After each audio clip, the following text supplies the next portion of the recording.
ॐ स्थापकाय च धर्मस्य सर्वधर्मस्वरूपिणे अवतारवरिष्ठाय रामकृष्णाय ते नमः।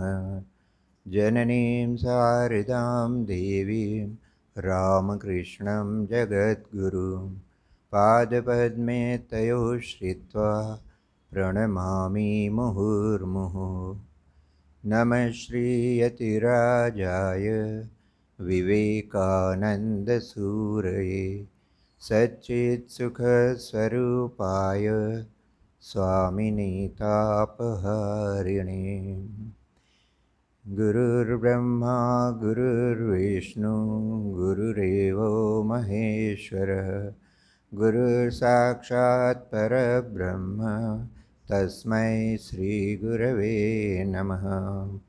अज्ञानतिमिरान्धस्य ज्ञानाञ्जनशलाकया चक्षुरुन्मीलितं येन तस्मै श्रीगुरवे नमः।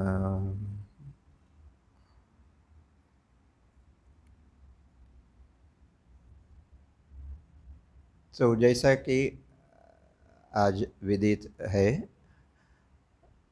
हम गुरु पूर्णिमा के उपलक्ष्य में यहाँ एकत्रित हुए हैं और गुरु पूर्णिमा एक ऐसा उत्सव है जिसे कोई तथाकथित रूप से जो स्वयं को धार्मिक या आध्यात्मिक या ऐसा कोई व्यक्ति नहीं मानता हो, वह भी कम से कम इस पर्व का पालन तो कर ही सकता है। दूसरे उत्सव यदि कोई नहीं भी पालन करे, क्योंकि गुरु एक ऐसा व्यक्ति होता है जो हमारे जीवन का एक महत्वपूर्ण स्तंभ होता है। हम देखते हैं कि हमारे जीवन में प्रत्येक कदम पर हमें ऐसे किसी व्यक्ति की, मनुष्य की आवश्यकता होती है जो हमारा पथ प्रदर्शन कर सके, मुसीबत में हम जिसे अपना सहारा समझ सकें, और ऐसा ही व्यक्ति होता है जिसे हम कहते हैं गुरु। हालांकि गुरु शब्द की जो अवधारणा है हमारे इतिहास में, हमारी संस्कृति में, वह बड़ी व्यापक है। आजकल विदेशों की तर्ज पर हमारे यहाँ भी कुछ नए नए उत्सव पालन होने लगे हैं, जैसे माता दिवस, पिता दिवस, पर्यावरण दिवस। तो वैसे ही कहा जाए तो एक शिक्षक दिवस का भी पालन होता है, परंतु शिक्षक और गुरु में बहुत अंतर होता है। अंतर क्या होता है? जैसे हमारे परंपरा के हिसाब से यदि हम देखें, भारतीय परंपरा में तो 5 प्रकार के गुरुओं की बात कही गई है जो जीवन में हमें शिक्षा देने का कार्य करते हैं। माता सबसे प्रथम गुरु मानी जाती है, क्योंकि बचपन से अर्थात जब जीव की सृष्टि होने वाली हो, गर्भ में धारण करने से लेकर जन्म देने तक और जन्म देने के पश्चात भी जब बच्चा कुछ समझने लायक होता है, तब तक पूरी तरह से माँ पर निर्भर करता है। इसलिए हमारी परंपरा में माँ को प्रथम गुरु माना गया है। परंतु जब बालक कुछ समझने लायक हो जाता है, तब से उसे संसार की और दूसरी चीज़ों की जो जानकारी प्राप्त होती है वह पिता से प्राप्त होती है। इसलिए पिता को द्वितीय गुरु कहा गया है। कुछ वर्षों के पश्चात, जैसे 5 या 6 वर्ष की उम्र में, यदि हम प्राचीन परंपरा की दृष्टि से देखें तो बच्चे का उपनयन संस्कार किया जाता था और वह गुरुकुल में जाने के योग्य माना जाता था। तो एक बार गुरुकुल में प्रवेश करने के पश्चात जो उसका पथ प्रदर्शक हुआ करता था उसे आचार्य कहा जाता है। शिक्षा ग्रहण में यदि उसे विशेष रूप से किसी एक क्षेत्र की शिक्षा दी जाती है। प्राचीन काल में तो वेदों की शिक्षा दी जाती थी, तो वेदों के किसी एक विशेष अंश को जो पढ़ाने का काम करता था, ऐसे गुरु को, ऐसे शिक्षक को उपाध्याय कहा जाता था। और फिर यज्ञ इत्यादि कार्यों में जो सहायक होता था, जो यज्ञ इत्यादि कार्यों में मदद करवाता था, ऐसा जो हमारा पथ प्रदर्शक होता था, उसे ऋत्विक ऐसी संज्ञा दी जाती थी। तो इस प्रकार के जो 5 प्रकार के गुरु माने जाते हैं, माता, पिता, आचार्य, उपाध्याय, ऋत्विक, इन सब में भी गुरु का स्थान सर्वोपरि है। क्योंकि गुरु सिर्फ संसार में रहने, संसार में कुछ धन उपार्जन करने की शिक्षा ही नहीं देते हैं, वह इससे भी आगे बढ़कर हमारी सहायता करते हैं। संस्कृत में आप जानते होंगे कि प्रत्येक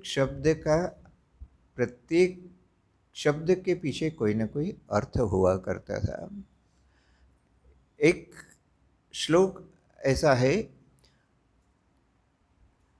उसमें कहा गया है कि यह जो गु शब्द है, गु शब्द का अर्थ होता है अंधकार, और रु शब्द जो होता है वह अंधकार का निरोध करने वाला, अंधकार को रोकने वाला या अंधकार को फैलने से रोकने वाला होता है।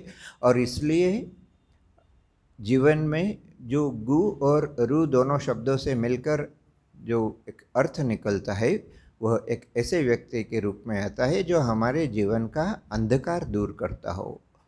सामान्य रूप से शिक्षा, धन उपार्जन के लिए हमें योग्य बनाना, यह कार्य जो हमारे जीवन में करते हैं, वैसे व्यक्ति भी हमारे जीवन में महत्वपूर्ण होते हैं।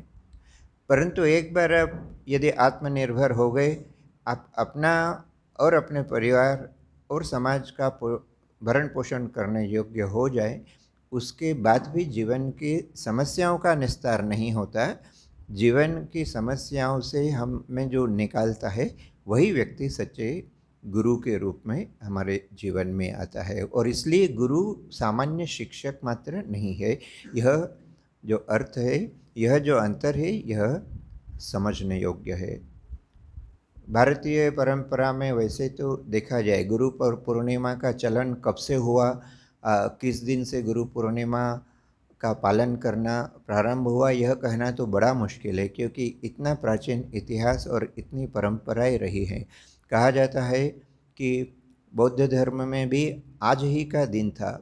आज एक्चुअली इस साल तो हम देख रहे हैं कि जिसे अधिक मास कहा जाता है या पुरुषोत्तम मास कहा जाता है, नहीं तो जो सामान्य जो हमारा जो वार्षिक कैलेंडर होता है, उस हिसाब से आषाढ़ मास की इस पूर्णिमा को गुरु पूर्णिमा का पालन किया जाता है। किस दिन से यह परंपरा प्रारंभ हुई, इसका कोई निर्दिष्ट कोई उदाहरण देखने में नहीं आता, परंतु कहा जाता है आज ही के दिन भगवान बुद्ध ने सारनाथ में अपना प्रथम उपदेश दिया था, जिसे धर्मचक्र प्रवर्तन के नाम से इतिहास में जाना जाता है।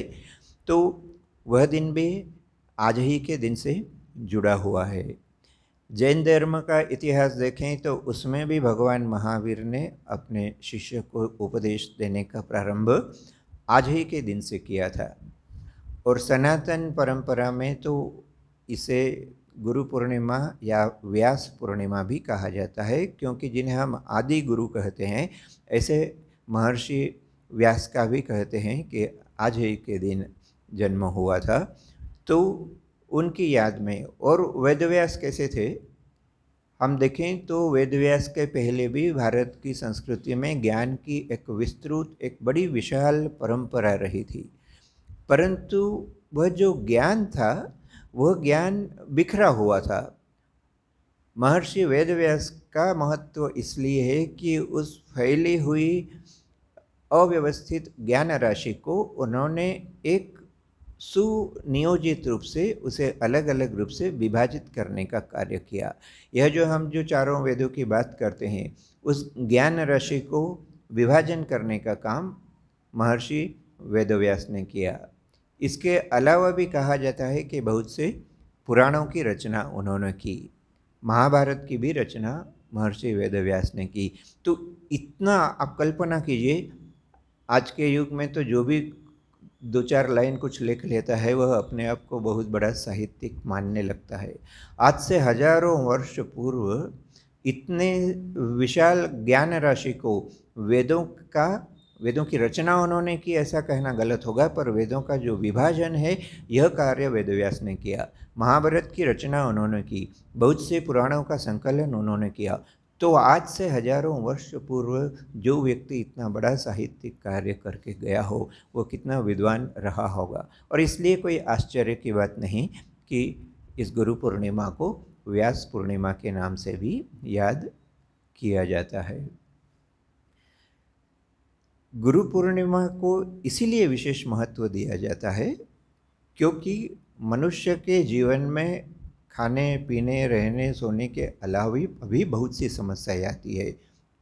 इसलिए गुरु हमारी सिर्फ भौतिक समस्याओं का, जागतिक समस्याओं का निराकरण नहीं करता, वह हमें इस जगत से परे एक ऐसी वस्तु की उपलब्धि करने में भी सहायक होता है जिसको प्राप्त किए बिना आप चाहे किसी भी पद पर पहुंच जाए, कितना भी हम धन ऐश्वर्य का भोग कर लें, कितना भी संचय कर लें, फिर भी हमारे जीवन में जो एक अशांति का बोध होता है, जो हमें कहीं ना कहीं हमारे जीवन में कोई कमी है ऐसा जो अनुभव होता है, उस अनुभव को मिटाने का कार्य एकमात्र गुरु ही करता है। इसलिए गुरु सामान्य शिक्षक से बहुत ऊपर माना गया है।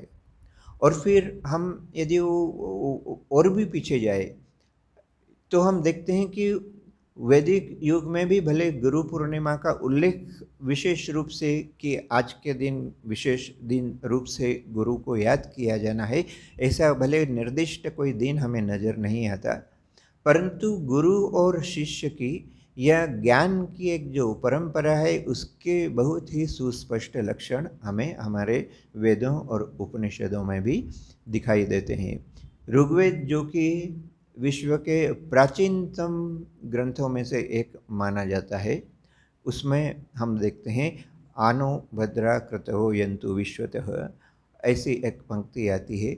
अर्थात यह जो ज्ञान की परंपरा है, इस पंक्ति का अर्थ है कि विश्व के किसी भी कोने से कहीं से भी यदि ज्ञान की प्राप्ति होती है तो उसका हमें स्वागत करना चाहिए। आज सोच कर देखिए, हजारों वर्ष पूर्व यह जो हमारी संस्कृति जो इतनी लचीली है और हजारों वर्ष से जीवित है, और हजारों वर्षों से सिर्फ जीवित नहीं है बल्कि इसने बहुत से आक्रमण सहे, इसने बहुत सी विरोधी शक्तियों को देखा, इसने इसे नष्ट करने वाली कई शक्तियों को देखा, परंतु उसके बावजूद भी यदि सनातन परंपरा जीवित है तो उसके पीछे यह जो एक ज्ञान संचय करने की और विश्व के किसी भी कोने से ज्ञान प्राप्त करने की जो एक स्पृहा प्रथम से ही दिखाई देती है।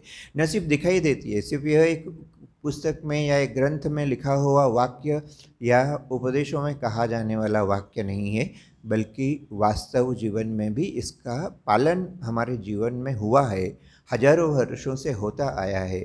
और इसीलिए यह जो लचीली परंपरा है, दूसरी किसी भी परंपरा से यदि हम मिलान करके देखें, उसकी तुलना करके देखें, तो ऐसी परंपराएं जो कहती है कि किसी एक व्यक्ति को ही मानना है, किसी एक ग्रंथ को ही मानना है और उसे नहीं मानने से आप बिल्कुल आपको जीने का भी अधिकार नहीं है, इस प्रकार की हमारी परंपरा प्रथम दिन से ही नहीं रही। हमने अच्छी चीज़ों का समावेश हमारी संस्कृति में, हमारे जीवन में हमेशा से किया, आज भी करते आ रहे हैं, और जब तक हम करते रहेंगे तब तक हमें इस बात का कोई भय नहीं होना चाहिए कि हमारी संस्कृति समाप्त हो रही है। परंतु आवश्यकता इस बात की है कि हम अपने मूलभूत चीज़ों को हम स्वयं बचा कर रखें, उसका खुद का भी पालन करें और दूसरों को भी उन चीज़ों का पालन करने में हम सहायक बने। तो यह जो आनो भद्रा कृतवयन्तु विश्वतः ऋग्वेद आज से हजारों वर्ष पूर्व जो परंपरा प्राप्त हुई, उसके बाद भी हम देखते हैं विभिन्न उपनिषदों में देखा जाता है। तैत्तरीय उपनिषद में हम देखते हैं आचार्याय प्रियम धनमारित्य प्रजातन्तुं मा व्यवच्छेत्सि, इस प्रकार के उक्तियों को हम देखते हैं। और भी हम देखते हैं तैत्तरीय उपनिषद में जब गुरुकुल से शिक्षा प्राप्त करके शिष्य पुनः गृहस्थी में या पुनः संसार में जब लौटने का प्रयास कर रहा होता है, तब गुरु जो उसे उपदेश देते हैं, उन उपदेशों में आता है सत्यम वद, धर्मम चर, स्वाध्यायान मा प्रमदः, अर्थात सत्य का पालन करो, धर्म का पालन करना है, स्वाध्याय और प्रवचन से विरत नहीं होना है। इस प्रकार के उपदेश गुरु द्वारा शिष्य को दिए जाते हैं। साथ ही साथ उसी उपनिषद में हम यह भी देखते हैं, मातृदेवो भव पितृदेवो भव, उसी के साथ में हम देखते हैं वहाँ आचार्य देवो भव भी आता है।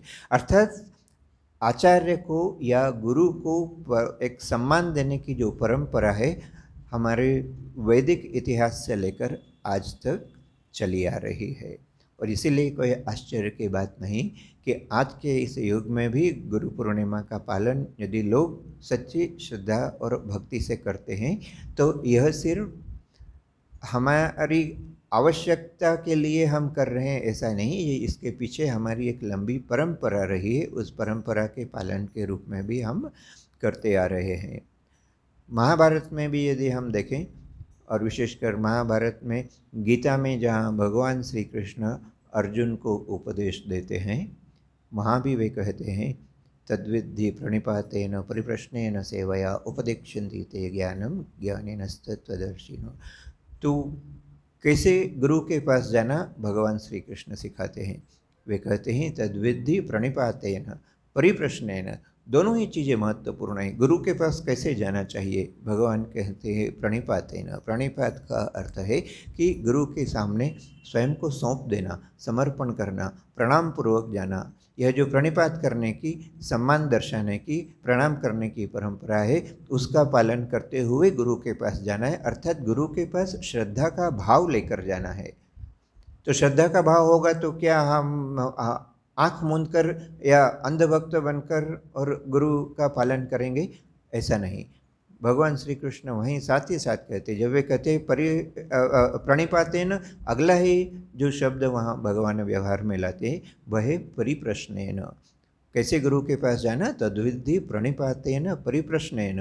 प्रणिपात करना है, प्रणाम करना है, अपने आप का समर्पण करना है। साथ ही साथ भगवान कहते हैं परिप्रश्नेन, यानी प्रश्न पूछकर, अपनी जिज्ञासा गुरु के सामने रखकर उसका उत्तर प्राप्त करने का भी प्रयास हमें करना है। अर्थात भगवान यह नहीं कहते कि हमें अंधभक्ति करना है या आँख मूंद कर विश्वास करना है, वे प्रश्न पूछने को भी उतना ही महत्व देते हैं। लगभग ऐसा ही हम देखते हैं ये गीता से भी पूर्व मुंडक उपनिषद में इसी प्रकार से आता है कि गुरु के पास कैसे जाना चाहिए। समित पाणी श्रोत्रियम ब्रह्मनिष्ठम, कैसे गुरु के पास जाना चाहिए? श्रोत्रियम ब्रह्मनिष्ठम, जो वेदों को जानता है, जो ज्ञान को जानता है और सिर्फ जानता ही नहीं है, जो ब्रह्मनिष्ठ है, ऐसे गुरु के पास जाना चाहिए। कैसे जाना चाहिए? बोलते हैं समित पाणी ही। उस समय समित पाणी से एक शब्द है, परंतु उसका जो अर्थ हम समझ सकते हैं, क्योंकि पहले गुरुकुल जंगलों में हुआ करते थे और गुरु को हवन करने के लिए या शिष्यों के इत्यादि के लिए जो भोजन बनाने की भी जो आवश्यकता होती थी, उसके लिए लकड़ी की आवश्यकता होती थी। तो वो जो लकड़ी लेकर जाते थे उसको समित पाणी ही ऐसा कहा जाता है। आज के संदर्भ में कहा जाए तो गैस सिलेंडर लेकर आप जा सकते हैं, तो उससे गुरु बड़े खुश होंगे, विशेषकर अभी जब तक युद्ध चल रहा है तब तक। तो खैर यह तो मजाक की बात हुई, पर कहने का तात्पर्य कि प्राचीन परंपरा यदि हम देखें तो गुरु और शिष्य का जो एक संपर्क है, गुरु और शिष्य का जो एक प्रगाढ़ संपर्क है, इस बारे में हमारे शास्त्रों में काफ़ी कुछ निदर्शन हम देख सकते हैं। और इसलिए आश्चर्य की कोई बात नहीं कि यह जो गुरु पूर्णिमा या एक विशेष दिन, जिस दिन हम गुरु को सम्मान देते हैं, गुरु को विशेष रूप से याद करते हैं, वैसे तो गुरु को रोज़ ही याद करने की आवश्यकता है। क्योंकि और विशेषकर यदि आपने कोई गुरु मंत्र लिया है तो अर्थात प्रत्येक दिन आपको अपनी आध्यात्मिक साधना करना है, आपको गुरु मंत्र का जाप करना है। और जब गुरु मंत्र का जाप करना है तो निश्चित रूप से उसके पहले आपको गुरु को भी याद करना है। तो गुरु की याद तो रोज़ ही आती है, आना चाहिए भी, परंतु एक विशेष दिन जब हम विशेष रूप से अपने गुरु को याद करते हैं, इसलिए गुरु पूर्णिमा का पालन किया जाता है। तो यह तो प्राचीन बातें हो गई। अब यदि हम आज जो हमारे लिए विशेष रूप से जो सार्थक चर्चा हो सकती है कि हम इस रामकृष्ण परंपरा में इस गुरु पूर्णिमा को कैसे देखें, इस संदर्भ में यदि हम चर्चा करना चाहें तो यहाँ हमें एक जो महत्वपूर्ण बात समझने की आवश्यकता है। रामकृष्ण विवेकानंद परंपरा में गुरु एकमात्र श्री रामकृष्ण देव ही है, उन्हें ही हम गुरु मानते हैं। अब आप कहेंगे कि पर हमने तो मंत्र दीक्षा किसी अमुक स्वामी जी से ली है, तो वो क्या वे हमारे गुरु नहीं है? ऐसी बात नहीं है, क्योंकि जैसी संसार की परंपरा है, कोई भी व्यक्ति शरीर की दृष्टि से अमर होकर नहीं आता है। इसलिए भले सशरीर श्री रामकृष्ण देव हमारे बीच में उपस्थित नहीं हो, परंतु श्री रामकृष्ण द्वारा जो कृपा वर्षित हो रही है, उस वर्षा का जो कृपा रूपी जल है, वह जिस माध्यम से भी हमें प्राप्त हो रहा है, वह गुरु का ही एक प्रतिरूप है। श्री रामकृष्ण देव स्वयं उदाहरण दिया करते थे। यदि आपने वचनामृत पढ़ा है, वचनामृत में किसी भले अन्य प्रसंग में यह बात कही गई हो, परंतु श्री रामकृष्ण देव कहते हैं कि वर्षा के सीजन में, बरसात के सीजन में छत पर जो पानी गिरता है, उस छत में जमा पानी को निकालने के लिए जो पाइप होता है, अब पहले के ज़माने में भी श्री रामकृष्ण देव के समय में भी आप देखेंगे कि चीज़ों को बड़े कलात्मक ढंग से किया जाता था। आजकल आप जैसे आप देखेंगे घरों में फर्नीचर हुआ करता था, और भी जो चीज़ें होती थी तो उसमें कुछ कलाकृतियाँ हुआ करती। टेबल भी ऐसे सिंपल 4 पैर लगा के फ्लैट सरफेस लगा के टेबल बना दिया, ऐसा उसमें बड़ी सुंदर कलाकृति हुआ करती थी। तो आपको यदि याद हो, कभी देखा हो, पहले जो छत पे से जो पानी निकलने का जो एक साधन होता था, उसे भी ऐसा नहीं कि सिर्फ पाइप लगा दिया, वहाँ कुछ आकृतियाँ होती।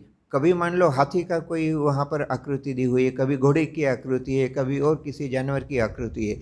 तो श्री रामकृष्ण देव ऐसे छोटे छोटे प्रतिदिन की चीज़ों को देखकर उदाहरण दिया करते थे। वे कहते थे कि वह जो बरसात में छत से गिरने वाला पानी, वो बाहर से देखने से लगता है कि घोड़े के मुंह से पानी गिर रहा है या हाथी के मुंह से पानी गिर रहा है, परंतु पानी तो जो छत पर है, वह तो घोड़े का मुख या दूसरे किसी जानवर की जो आकृति है, वह तो उस जल को बाहर निष्कासन करने में सिर्फ सहायता करती है।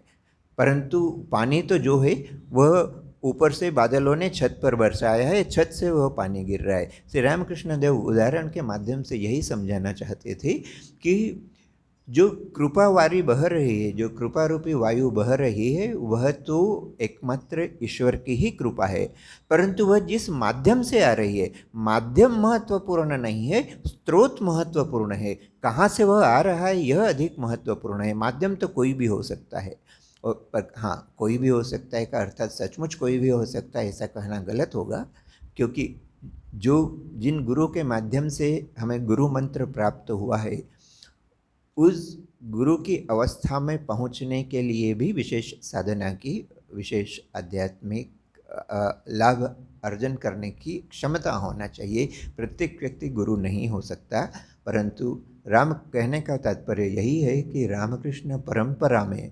गुरु बिल्कुल वह व्यक्ति नहीं है कि जिसे हम बिल्कुल भगवान माने। गुरु हमारे भगवान के सदृश अवश्य हैं, परंतु उनके पीछे भी श्री रामकृष्ण देव की कृपा है। इसलिए श्री रामकृष्ण देव का एक प्रतिरूप ही हमारे गुरु है।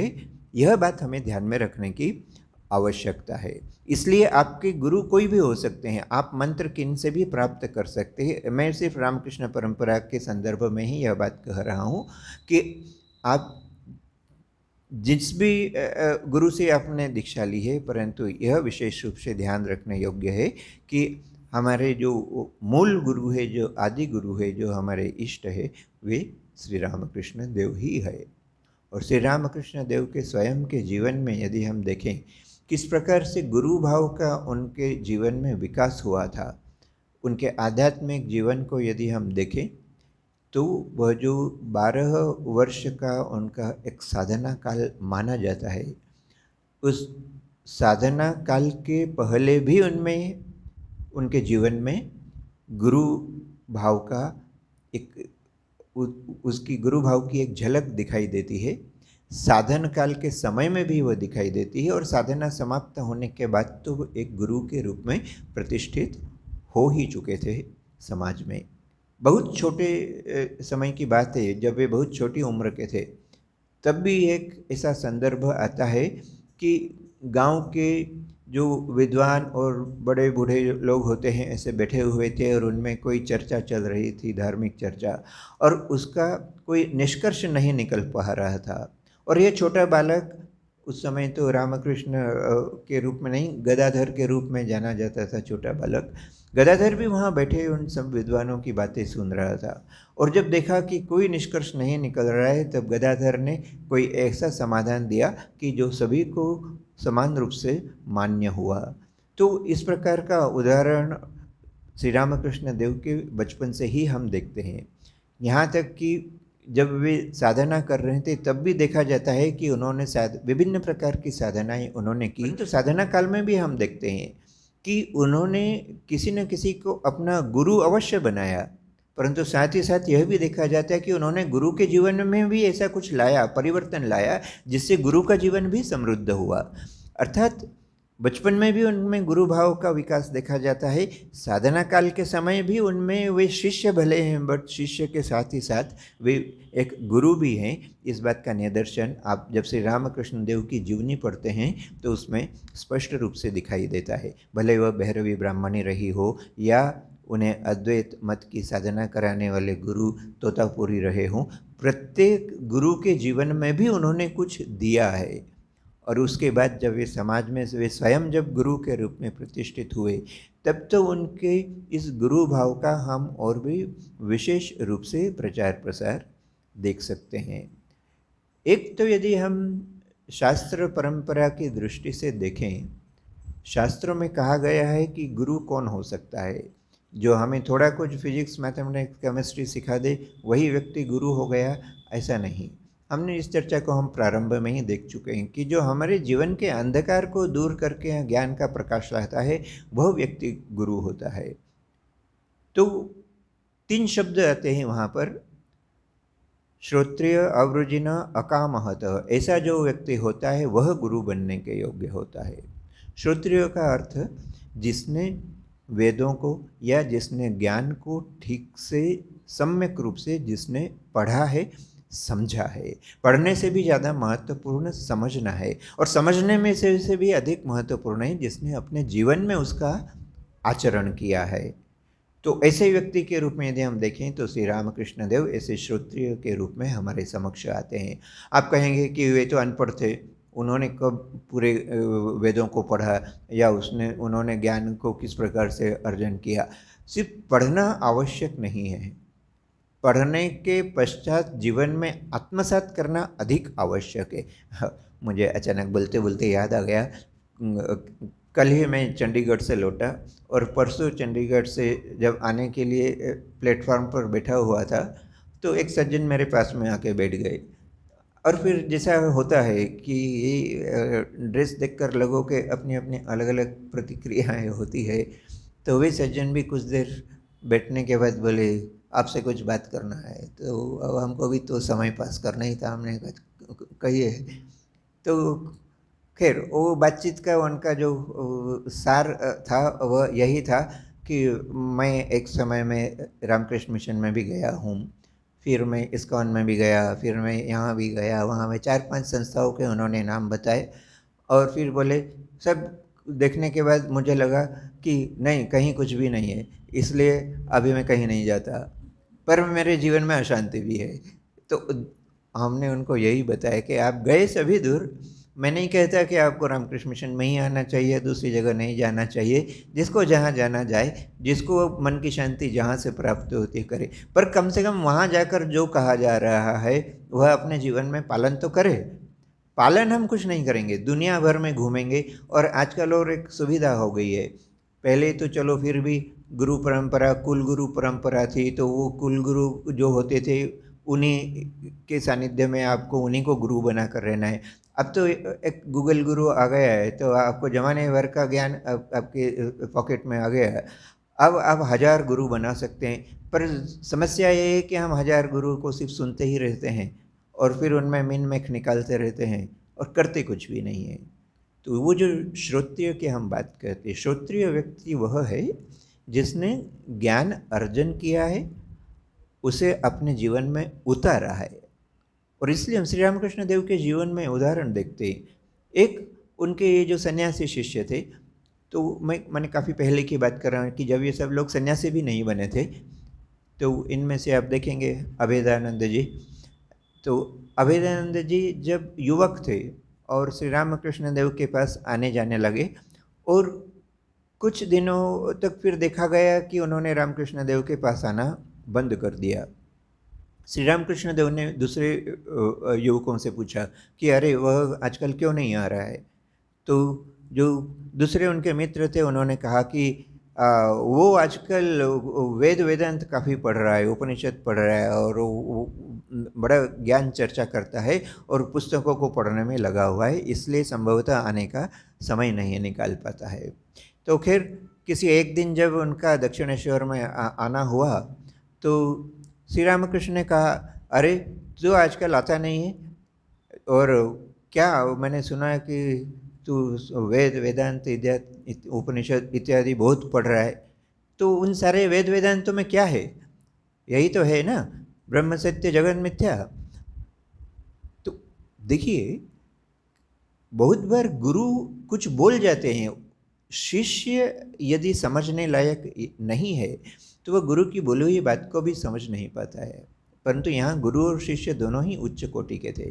वह जो युवक किताबें पढ़ने का चस्का बड़ी अच्छी बात है, परंतु वह जो किताब पढ़ने के कारण गुरु की समीप भी नहीं आ रहा था, उसके दिमाग में इतनी सारी किताबें पढ़ने के बाद उस दिन जो समझ में आया वो इतनी सारी किताबें पढ़कर भी जो समझ में नहीं आया। और उनका नाम बाद में उनका नाम अभेदानंद जी हुआ। तो अभेदानंद जी कहते हैं कि उस समय उस दिन जो श्री रामकृष्ण देव ने कहा कि अरे सारे तुम्हारे वेद वेदांत इत्यादि उपनिषदों में क्या लिखा है, भले हजारों हजारों शब्दों का उपयोग हुआ हो, परंतु सार तत्व तो यही है ना, ब्रह्म सत्य जगत मिथ्या, ब्रह्म एकमात्र सत्य है, बाकी है जगत मिथ्या है। तो उसको लगा हाँ यही तो है, मैंने जितने उपनिषद पढ़े इत्यादि जो भी कुछ पढ़ा, सब में जो उसका सार तत्व निकलता है यह तो यही है। तो कहने का मतलब श्री रामकृष्ण देव ऐसे गुरु थे जिन्होंने सिर्फ वेद वेदांतों की बात पढ़ी नहीं थी या सुनी नहीं थी, बल्कि उन्होंने उसका आचरण किया था, और इसलिए ऐसे श्रोत्रिय वे थे। फिर श्रोत्रिय ही नहीं, गुरु की दूसरी विशेषता है कि उसे सिर्फ ज्ञान उसके पास हो इतना पर्याप्त नहीं है, वह कैसा होना चाहिए। और यह बड़ी महत्वपूर्ण बात है, विशेषकर हम जो अभी जो चर्चा पहले भी हमने करी कि गुरु सामान्य शिक्षक नहीं है। आप मैथमेटिक्स, फिजिक्स, केमिस्ट्री, दूसरा कोई भी आर्ट्स का कोई भी विषय या खेलकूद का कोई भी विषय या जो भी आपको करो, आप फोटोग्राफी सीखे, आप दूसरा कोई भी काम सीखे, कोई आपको यदि सिखाता है वो आपका शिक्षक है, वहाँ तक ठीक है, पर वह गुरु नहीं हो सकता। क्योंकि गुरु की दूसरी विशेषता है, गुरु को अपने विषय का ज्ञान तो होना चाहिए, उसको वेद का ज्ञान होना चाहिए, उसी शिष्य को अंधकार से बाहर करने का ज्ञान होना चाहिए। परंतु दूसरी जो विशेषता है, श्रोत्रिय अवृजिन, अवृजिन अर्थात जिसका जीवन कलंक रहित है, जो खुद के जीवन में दोष है, जिसके खुद के जीवन में दोष है, ऐसा व्यक्ति गुरु नहीं हो सकता। आप कहेंगे कि मैं अपने जीवन में जो भी करूं, पर मैं तो अपने विषय का पारंगत हूं, वह शिक्षक हो सकता है ऐसा व्यक्ति, परंतु हमारी परंपरा के अनुसार गुरु नहीं हो सकता।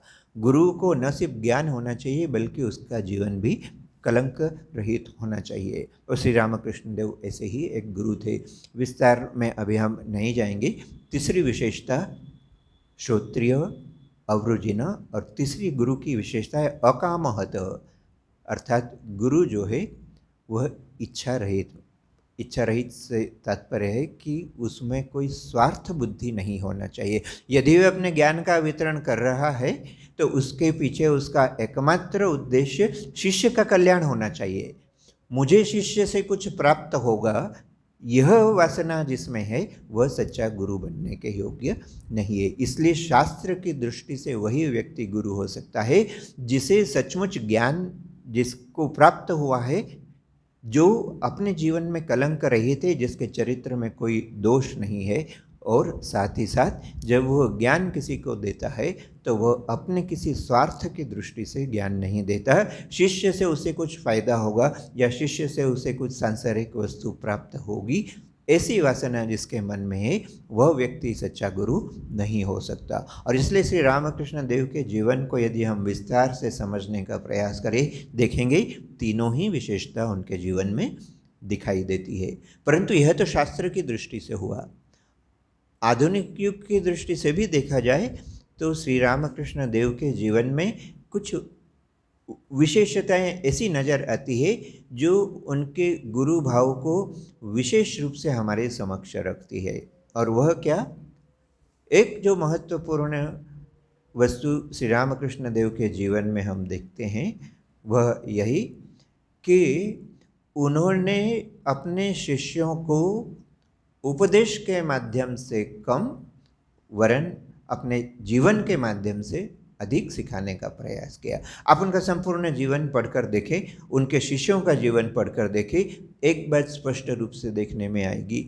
ये सारे जो सन्यासी शिष्य थे किसी न किसी समय श्री रामकृष्ण देव के सानिध्य में रहे, परंतु उस रहने का विवरण हम देखेंगे तो उसमें कहीं यह दिखाई नहीं देता कि श्री रामकृष्ण देव जबरदस्ती उन्हें कुछ सिखा रहे हैं या उन्हें पकड़ पकड़ कर, जैसा हम व्हाट्सएप में बार बार मैसेज भेजकर आपको यहाँ बुलाकर आपको प्रवचन कर रहे हैं, ऐसा प्रयास श्री रामकृष्ण देव ने कभी नहीं किया। उन्होंने सिर्फ शिष्य को अपने साथ रहने का मौका दिया और अपना जीवन देखने का मौका दिया। अपना जीवन दिखाकर उन्होंने अपने शिष्यों के जीवन का गठन किया।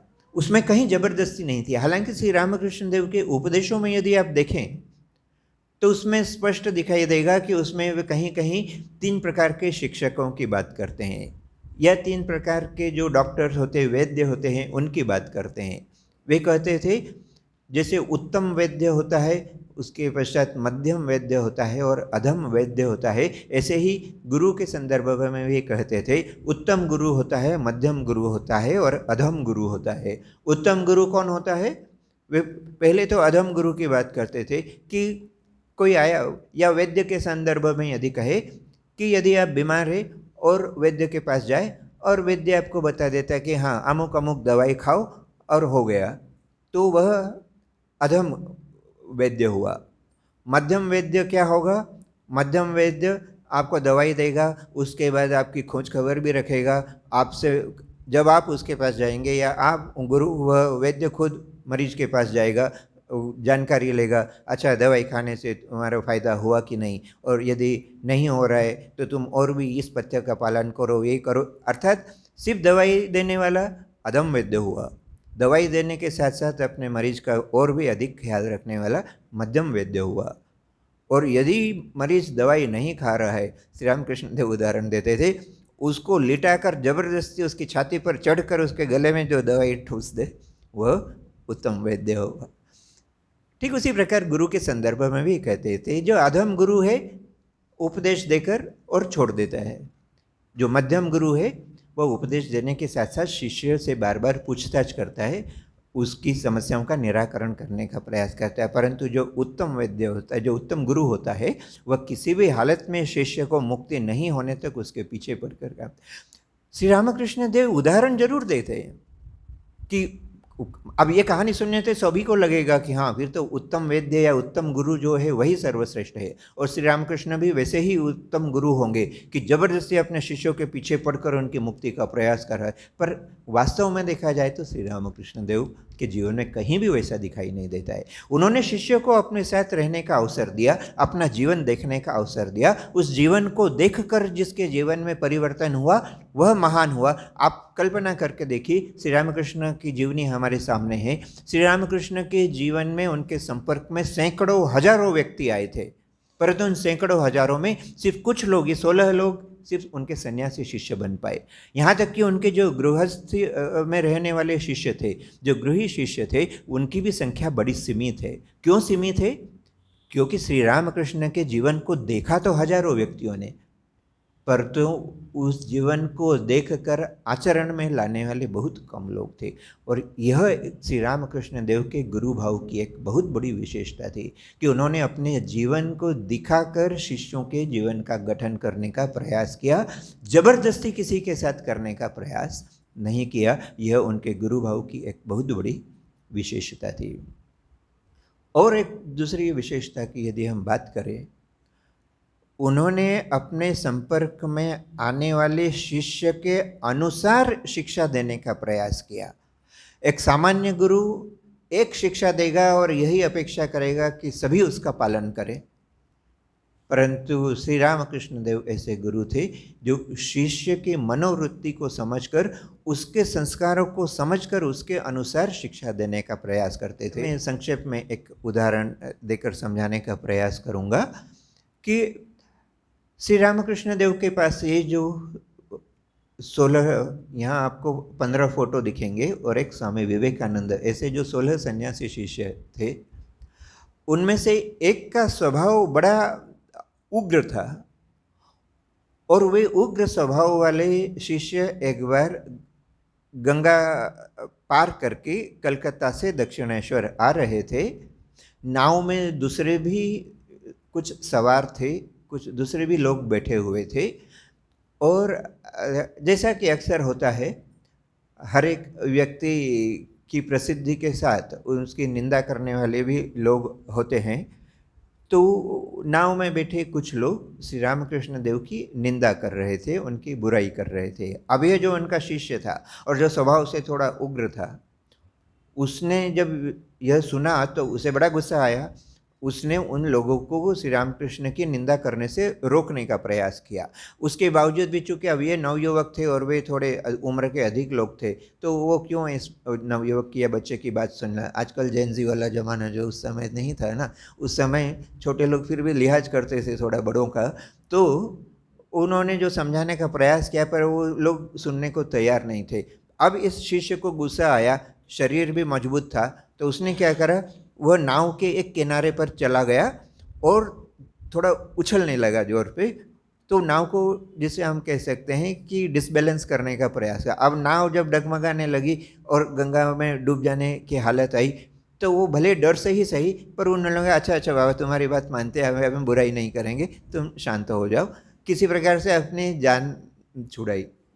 और इस शिष्य ने आकर जब दक्षिणेश्वर में श्री रामकृष्ण के समक्ष इस घटना का जब वर्णन किया, तो श्री रामकृष्ण देव, अब देखिए उस युवक के मन में रहा होगा कि श्री रामकृष्ण देव मेरी प्रशंसा करेंगे, पर श्री रामकृष्ण देव कहते अरे यह क्या बात आई, तुम आध्यात्मिक पथ पर चलना चाहते हो और क्रोध जो है, क्रोध तो बड़ा माने बड़ी खराब वस्तु है और आध्यात्मिक व्यक्ति को क्रोध नहीं करना चाहिए, और तुम्हारे कारण कितने लोगों की जान चली जाती, तो यह सब तो ठीक नहीं हुआ। ऐसा करके उन्होंने उनका तिरस्कार किया। अब कुछ दिन बाद देखिए ऐसी ही घटना फिर से घटती है। वही गंगा है, वैसे ही कोई एक नाव है, वैसे ही कोई एक दूसरे सवारी जा रही है, उसमें और एक शिष्य है। अब यह जो शिष्य था यह बड़े नरम स्वभाव का था।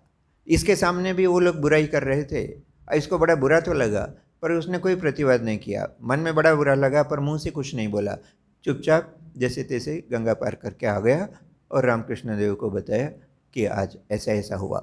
श्री रामकृष्ण देव ने कहा अरे यह क्या, तेरे सामने गुरु की निंदा हुई और शास्त्र में कहता है गुरु की निंदा करने वाले का सिर काट देना चाहिए, और तू ऐसे ही चुपचाप सुन के आ गया। अब बाहर से देखिए, बाहर से देखने में कॉन्ट्रडिक्शन नजर आता है कि एक को बोल रहे हैं कि क्यों निंदा सुनी और दूसरे को बोल रहे हैं कि तुमने निंदा पे क्यों ध्यान दिया। पर दोनों का स्वभाव अलग था। दोनों को अपने अपने स्वभाव के अनुसार उनको आध्यात्मिक पथ पर आगे बढ़ने में मदद मिले। जो बहुत अधिक नरम स्वभाव का व्यक्ति है वह भी आध्यात्मिक पथ पर आगे नहीं बढ़ सकता, क्योंकि दुनिया उसका फायदा उठाएगी। लोग अधिकतर सोचते हैं कि हम धार्मिक हो गए इसलिए पूरी दुनिया ही धार्मिक हो गई। ऐसा व्यक्ति अधिकतर मूर्ख व बेवकूफ़ी बनता है। तो उसे जो थोड़ा व्यावहारिकता जीवन में लाना है, उसके लिए श्री रामकृष्ण देव उस नरम स्वभाव वाले शिष्य को कहते हैं कि तुझे उन लोगों का प्रतिवाद करना चाहिए था। परंतु जो स्वभाव से उग्र है, जो अधिक क्रोध करता है, वो भी आध्यात्मिक जीवन में आगे नहीं बढ़ सकता।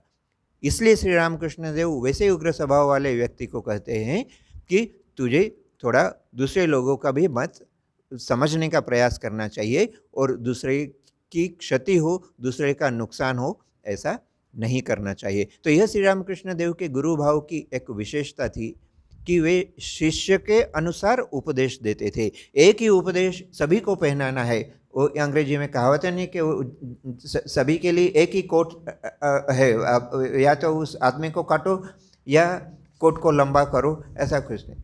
श्री रामकृष्ण देव व्यक्ति देखते थे, व्यक्ति के हिसाब से वे उपदेश देते थे और इसी प्रकार से इसी के माध्यम से वे शिष्य के अंदर जो सुप्त आध्यात्मिक गुण थे उनका विकास करते थे।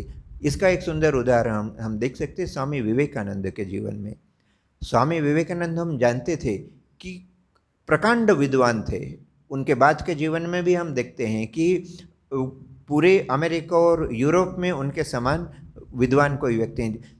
शिकागो धर्म सम्मेलन में वे जब भाग लेने के लिए गए तो हार्वर्ड यूनिवर्सिटी के प्रोफेसर जॉन राइट ने उनका परिचय देते हुए लिखा था कि एक तरफ यह व्यक्ति अकेला है और एक तरफ हमारे अमेरिका के सारे विद्वानों को रख दें तो भी यह अकेला व्यक्ति भारी पड़ेगा।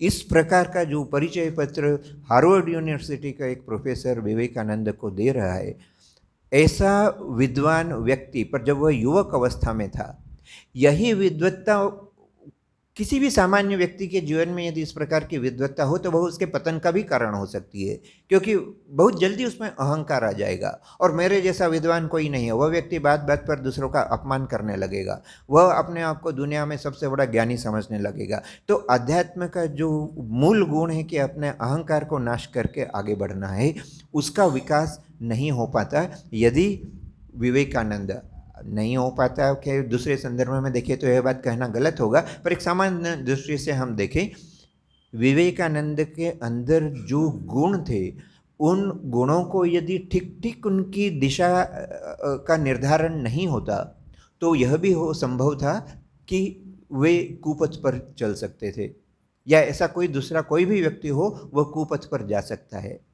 परंतु उनके अंदर के गुणों को ठीक ठीक आध्यात्मिक गुण के रूप में विकास करने का जो प्रयास किया गया वह श्री रामकृष्ण देव द्वारा किया गया। यह उनके गुरु भाव की एक महत्वपूर्ण विशेषता थी। ऐसी विशेषता हम उनके बाकी सारे शिष्यों के संदर्भ में भी देख सकते हैं। तो कहने का तात्पर्य यही कि शास्त्र की दृष्टि से देखें या आधुनिक दृष्टि से देखें, जैसे गीता में अभी थोड़ी देर पहले हमने कहा कि भगवान श्री कृष्ण कहते हैं अर्जुन को परिप्रश्नेन, तो यहाँ भी श्री रामकृष्ण देव के जीवन में भी देखते हैं कि वे प्रश्न पूछने पर जोर देते हैं। वे नहीं कहते कि मैं जो बोल रहा हूँ उसे चुपचाप सुन लो, वे प्रश्न करने को, तर्क करने को भी महत्व देते थे। तो इस प्रकार श्री रामकृष्ण देव के जीवन में गुरु भाव जो था उसकी अपनी एक अलग विशेषता थी।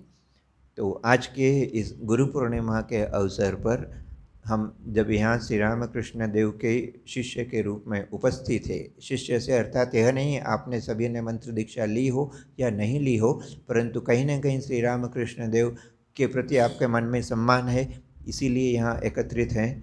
तो उस जो सम्मान के भाव के साथ हम यहाँ एकत्रित हुए हैं, तो उनसे यही प्रार्थना हम करें कि हमारे आध्यात्मिक जीवन का विकास हो, हमारे आध्यात्मिक जीवन की समृद्धि हो और हम अपने आध्यात्मिक पथ पर आगे बढ़ते हुए अपने जीवन के उद्देश्य को प्राप्त कर सके। यही प्रार्थना उनके चरणों में निवेदन करते हुए आज की इस संक्षिप्त चर्चा को विराम देते हैं। ओम शांति शांति शांति। हरि ओम तत्सत। श्री राम कृष्णार्पणमस्तु।